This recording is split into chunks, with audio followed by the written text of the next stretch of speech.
হিমন্ত বিশ্ব শৰ্মা ডাঙৰীয়াৰ নেতৃত্বত ডিব্ৰুগড়খন, অসমখন আৰু দেশখনক আগুৱাই লৈ যোৱাৰ ক্ষেত্ৰত মোৰ যিখিনি কৰণীয় আছে সেইখিনি কৰাৰ পৰিকল্পনাৰে মই ডিব্ৰুগড়বাসীৰ ওচৰত যাম আৰু ডিব্ৰুগড়বাসীৰ ওচৰত গৈ মই মোক পুনৰ নিৰ্বাচন কৰাৰ ক্ষেত্ৰত ডিব্ৰুগড়বাসীৰ ওচৰত আহ্বান জনাম।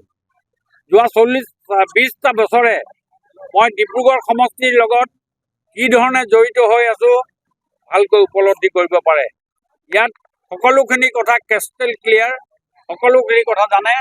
মই পুনৰবাৰ ডিব্ৰুগড় ৰাইজৰ ওচৰলৈ যাম আৰু ডিব্ৰুগড়বাসী ৰাইজক পুনৰবাৰ ডিব্ৰুগড়খন আৰু সৰ্বাংগীন ধুনীয়া কৰাৰ ক্ষেত্ৰত আৰু কাম কৰাৰ ক্ষেত্ৰত আৰু সামাজিকভাৱে সমাজখনৰ অৰ্থনৈতিক আৰু সামাজিক ব্যৱস্থাত উন্নয়ন কৰাৰ ক্ষেত্ৰত এটা বিশেষ ভূমিকা ল'ম।